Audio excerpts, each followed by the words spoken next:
But let's start in college sports, as a federal judge has blocked President Biden's Title IX rewrite, which would have expanded protections to include those who identify as transgender. What was the reason given? Yeah, essentially, this is Judge Danny Reeves, found that this was really an overstep of the president's authority. So the entire rewrite was essentially scrapped by this judge, who called this rewrite, quote, an attempt to bypass the legislative process and completely transform Title IX, end quote. Now, the Biden administration's rewrite made it illegal to discriminate on the basis of gender identity and sexual orientation. Now, a number of states sued them over this. Now, the judge in his ruling, though, said Biden's rewrite failed to account for, quote, glaring inconsistencies, including how it would prohibit schools from separating sexes in bathrooms and showers. Now, that has really been the biggest concern I've heard raised over this.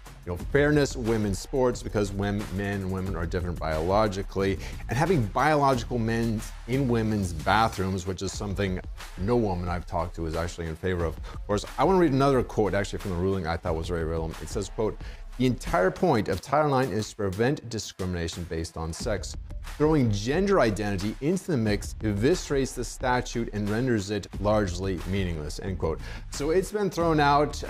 Trump, I'm sure, is for this. I didn't actually see a reaction from him yet, but it seemed like this was a major part. This is something he had been talking about for quite a while, too. So a big win here for Trump here in this case.